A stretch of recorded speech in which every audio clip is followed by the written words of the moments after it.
is First Coast News at 6. Right now on First Coast News at 6, we're covering our top stories from across the nation. Problems with housing in Jacksonville has made its way all the way to the top. We're in Washington, D.C. as Mayor Lenny Curry meets with the Secretary of HUD. The NFL draft is just one day away. I'm Chris Porter in Chicago, and we're talking all things local prospects and Jags. Hi, I'm Jeannie Blaylock at the Bowl School, and we are counting down 100 days to Rio. Zeb, you ready with the drum roll? Oh, yeah. Here we go. Yeah. Wait till you see the big surprise right there in that pool coming up in just a few minutes. Only on First Coast News tonight, new details about the continued legal battle over an alleged conspiracy. Today, the woman closely connected to Congresswoman Corrine Brown and the One Door for Education charity was here in Jacksonville. First Coast News investigator Clark Foraker was the only reporter to speak with Carla Wiley. Clark joins us now live. Heather, that's important because earlier this year, Carla Wiley pled guilty to corruption charges, and as part of that deal, actually has to help U.S. attorneys. As part of the deal, has agreed to help U.S. attorneys in their investigation into what is documented as Person A, but believed to be Congresswoman Corrine Brown. Wiley walked right through the front doors of the courthouse here with her attorney. Both live in Virginia and were in town. I talked to Carla Wiley asking her if it was Carla. She responded yes, and then tried to ask some more questions, but her attorney said they had to go and essentially put the quash on that. Of course, Wiley pled guilty. She's the charity director of One Door for Education. That was the fake charity that Congresswoman Corrine Brown's been involved in. We don't know anything about what happened inside the courthouse today because those meetings are closed. At the federal courthouse, Clark Foraker, First Coast News, NBC 12, ABC 25. Thank you, Clark. An aggressive species of termites rips through a historic Riverside property, leaving its owners with no choice. After nearly 90 years, the Women's Club of Jacksonville building will be demolished. And experts tell us this isn't just a Riverside thing. These aggressive termites can be found all around Florida. Experts say the Formosan termite colonies are 10 times as large as the native species. And I want you to take a look at this. My producer brought me a box today. I thought it was a gift. No, it was this. Actual pieces of wood right here attacked by termites. One was found inside the wall of a home. The other piece, that's a 2x4, really no longer recognizable. So it leaves a lot of us wondering, where did they come from? Are our homes at risk? Well, Keitha Nelson spoke with experts, and she joins us now with what she's learned. Keitha? Heather, John Cooksey with McCall's Pest Control says the Formosan termite has been in Florida since the 1970s, and they're likely not going anywhere. He's been treating buildings in Riverside and throughout the city for this particular species for more than 10 years, but it's now in the spotlight after chewing through a costly renovation project of a historic building. They had my age, granddaughter, my age. Taking a stroll down memory lane. There was the Women's Club, right in here somewhere. This is it? Yep, that's it. Well, this is where I learned to dance, ballroom dancing.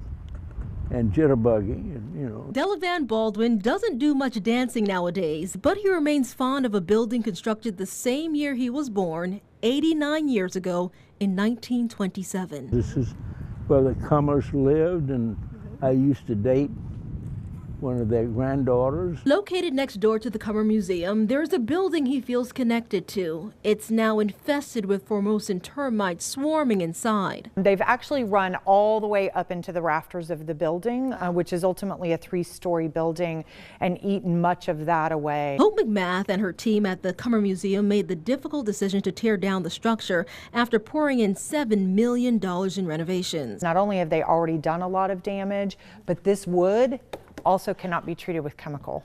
Entomologist John Cooksey believes that by the time the Cummer discovered the pesky problem back in June, it was likely already too late. The Riverside Avenue area, I've seen several infestations of this termite, the Formosan termite.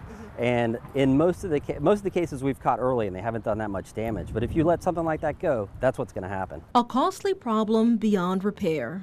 But how do I feel about that? Pretty sad, or? Well, you know, time marches on. I mean, everything changes. That's right, Mr. Baldwin. Everything does change. And now, to give you a better understanding of things, the typical Formosan colony will have numbers in the millions as opposed to numbers in the hundreds of thousands like the typical native termite. Cooksey says we should all be vigilant. Look out for anything that is out of the ordinary in your home. If you see mud tubes or termite droppings that looks like crumbling wood or crumbling mud, call an expert as soon as possible. In the Information Center, I'm Keitha Nelson, NBC 12, ABC 25. Thank you, Keitha. There are new details tonight about the Voyage data recorder from the El Faro. It cannot be recovered right now. The NTSB says another mission will be required to bring it to the surface because the placement is so close to the mast of the El Faro, so that deep sea crew can't get close enough to it. No word on when that next mission will be. Well, tonight, Jacksonville Mayor Lenny Curry is taking a local problem to the nation's capital. The mayor is talking with the Secretary of HUD about two troubled apartment complexes. Stephen Dial is in Washington and spoke with the mayor about his meeting today. Stephen has the latest. Immediately following that meeting with Secretary Castro, Mayor Lenny Curry did not hold his tongue, being very vocal about why he thinks the owners of Eureka Gardens and Washington Heights need to go. He did admit that it is out of their power as the city and is out of HUD's power to just immediately remove them, but they say that they are turning up the heat on Global Ministries, which owns the property. Now, Mayor Lenny Curry traveled with Councilman Garrett Dennis. Eureka Gardens is in his district. You've heard our stories for months talking about the constant mold issues, the plumbing issues, and a lot of different things, failing inspections and having multiple violations. Take a listen to what Mayor Curry and Councilman Dennis had to say immediately following that meeting. An owner that doesn't have the capital, I'm told, to get it done, is going to have to make a decision real soon. And if I were him, I'd frankly get tired of being on television all the time, showing the horrible living conditions that he condones and that he's a part of. So we're just going to continue to push. In full disclosure, Secretary Castro was late to the meeting and did not show up until after the media was escorted out of the conference room.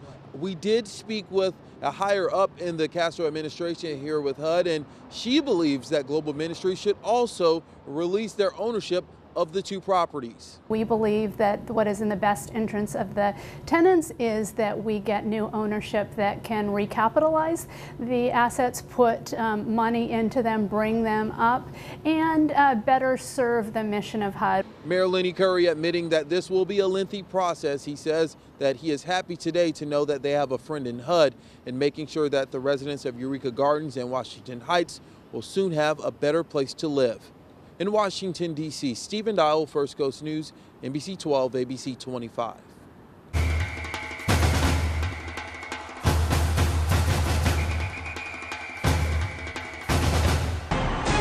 It's the Flying Scots, Sir Chris Hoy is money yet again. One more tumbling run and this could be gold medal greatness. One love, one team, no losses, gold medals. 100 days from tonight, we're all going to be watching the opening ceremonies in Rio. As you know, just a huge event every time. Back in 2012 at the London Games, the worldwide TV audience for the opening ceremonies was enormous. 900 million people tuned in for that. And right now on FirstCoastNews.com, you can see if you are a champion when it comes to your Olympic knowledge. Shannon and I are going to take the test during the commercial break. We'll see how we do. I did it. It wasn't pretty how I did. Hope you do better. Now this year in Rio, the Jacksonville area has a strong connection. Very exciting. Jeannie Blaylock is live tonight at the Bowl School, kicking off the road to Rio. Jeannie? This is good. So who is ready for Rio?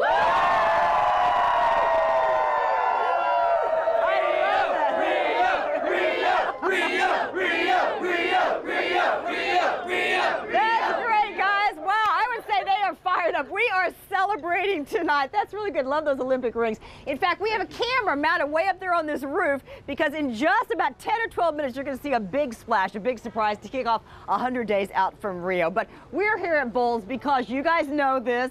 This is an incredible place. It is the golden spot on our First Coast for Olympic swimming. In fact, let me ask you something. Look over here. This very pool, what would you guess? Just take a guess here. How many swimmers trained in this pool and became Olympians? Now, I guessed a dozen, 2 dozen, but I was wrong about that. In fact, the answer is right over there under the water. We're going to have the big reveal. Manuela is going to help us out with this, right? All right, cue the drums. How many swimmers trained in this pool and became Olympians? 56. 56? Is that something else? That's impressive. Good job, guys. So let's take a look at the map here. They're not just from Jacksonville, from all over the United States and from the world. Take a look. Just from the First Coast, we've had many swimmers, and from 28 countries and territories. That's pretty impressive, from Brunei to Brazil. And Manuela's from Brazil. That's perfect because we're at the Olympic Games this year. Yeah, Rio. They're in Rio. And you speak Portuguese there, right? So can you do. give us an Olympic message in Portuguese? Well, 100 dias para as Olimpíadas. Boa sorte para todo mundo e te vejo lá. Okay, so what did that mean? 100 days to the Olympic Games. Good luck to everyone, and I see you there. Oh, that's wonderful. Thank you. Good job, everybody. So I love that. So, you know, right here on our First Coast, we have an extra reason to be very excited about the Olympics this year, and that's because we have several local athletes who could very well make the Olympic team for the United States. And one is a guy who trained in this very pool and started out his Olympic dream with some magic markers and kind of a yellow blob. First of all, who's the little guy and what is the yellow thing he's standing on? Well, he went to the bowl school in Jacksonville. If someone said that he wasn't a gold medal contender, I would say they were wrong. Head coach for the prestigious bowl swimming program, John Sakovich, an Olympian himself. For sure, Ryan Murphy has been dreaming about the Olympics for a long, long time. The first line is, "This book is dedicated to my mom," and I drew this just beautiful picture right there. Now tell me this isn't cool.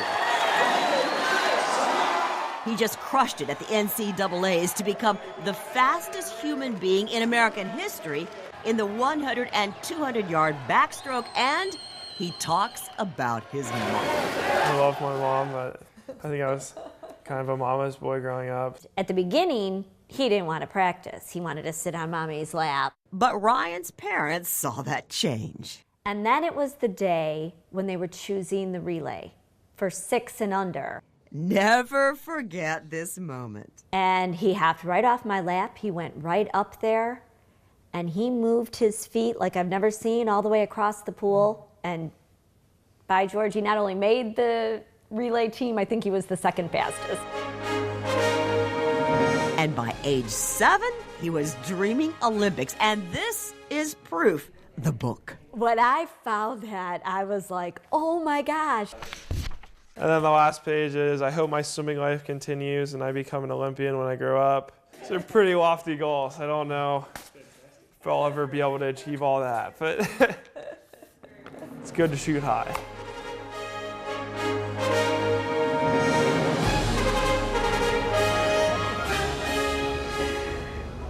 Oh, now I'm getting nervous. Not even hearing that. She's telling me she's getting nervous. We have Ryan's parents with us now, Katie and Pat Murphy. Thank you. So we are thrilled about Ryan. Oh, so close to the Olympics. How does that feel? You may have an Olympian in your family. Oh, it just makes me flash back to when he first dove in the pool when he was 4 and you saw something special, and yeah, You got tears in your eyes already. Yeah, I do. When you think about it, it's crazy. It is crazy, but still he has to make the team. The Olympic trials, the end of June in Omaha. What do you tell him? How do you try to keep him calm?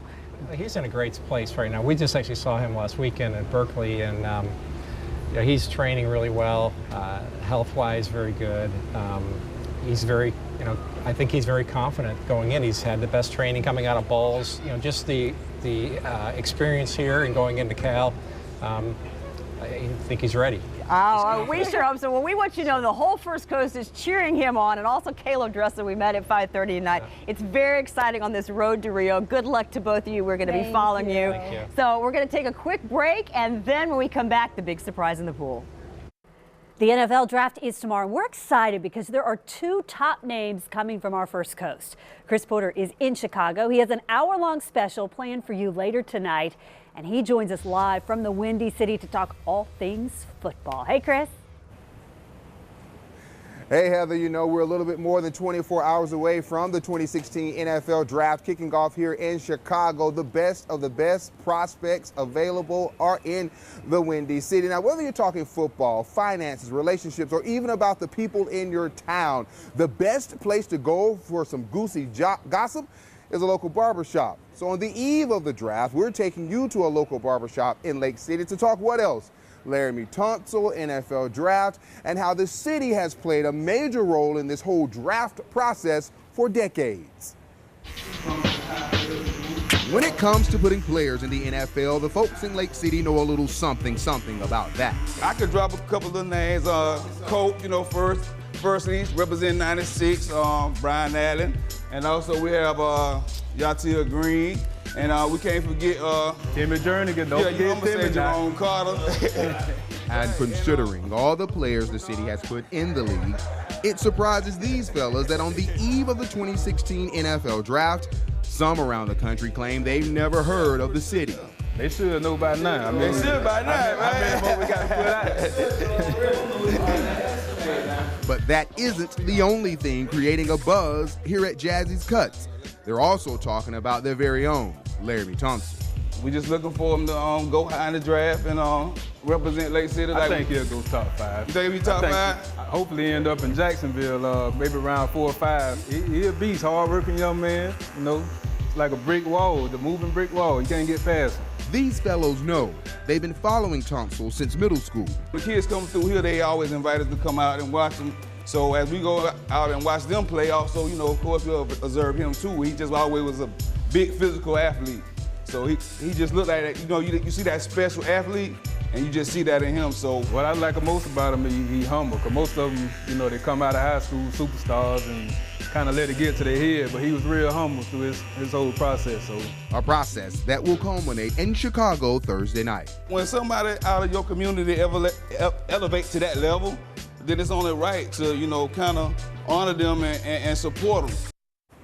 And be sure to join me tonight for our prime time NFL Draft special on WTLV 12. We'll discuss Derrick Henry's rise from the dirt roads of Yulee to the NFL. The Jags, you know, they're picking in the top 5 again. We'll look at some of their picks in the top 5 to decide whether they were a boom or a bust, plus much, much more. It's all going down on WTLV tonight at 9 o'clock. That is the story from Chicago for now. We'll be back in just a few minutes for sports. Chris Porter, First Coast Sports, NBC 12, ABC 25. Thanks, Chris. We'll see you in just a little bit. All right, back to Rio. 100 days out from opening ceremonies. Jeannie Blaylock is live at the Bowles School, the storied swimming school, with a surprise. Jeannie? All right, we're back at Bowles. Let's make this official. 100 days out from Rio. Let's make a splash, guys.